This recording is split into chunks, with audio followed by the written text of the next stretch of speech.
কি একে একে হত্যা করিয়াছিল। একমাত্র অসুস্থ জয়নাল আবেদিন প্রাণে রক্ষা পাইয়াছিলেন।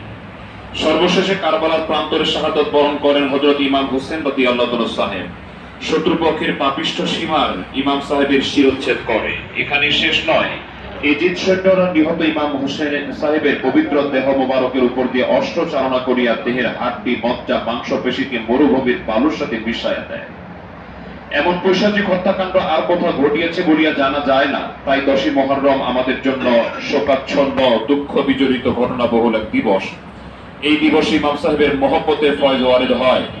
বিশ্বব্যাপী মুসলমানেরা এই আশুরা দিবসে যেমন মাতম ও হাহাকার করে, তেমন হাহাকার ক্রন্দন আর অন্য কোনো দিবসে করে না।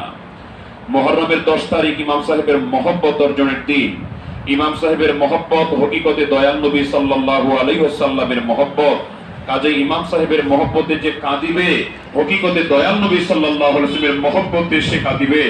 আর রাসূল পাক সাল্লাল্লাহু আলাইহি ওয়াসাল্লামের মহব্বতে যাহারা ক্রন্দন করিবে, তাহাদের দিল পরিচ্ছন্ন হইবে, তাহাদের জন্য দোজখের আগুন হারাম হইবে।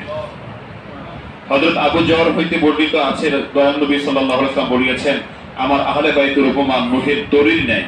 যে তাহাতে আরোহণ করিয়াছিল সে রক্ষা পাইয়াছিল, এবং যে পশ্চাতে ছিল সে ধ্বংসপ্রাপ্ত হইয়াছিল। আহমদ শরীফ। মুসলিম শরীফে প্রকাশ, দয়াল নবী সাল্লাল্লাহু আলাইহি ওয়াসাল্লাম বলিয়াছেন, আমার আহলে বাইত হইল আলী, ফাতেমা, হাসান ও হোসেন। উল্লিখিত হাদিসের বর্ণনা থেকে বোঝা যায় যে আহলে বাইতের প্রতীক হইল নূহের তরী, আর এই তরীতে আরোহণের উপায়ই হইল আহলে বাইতের মহব্বত অর্জন।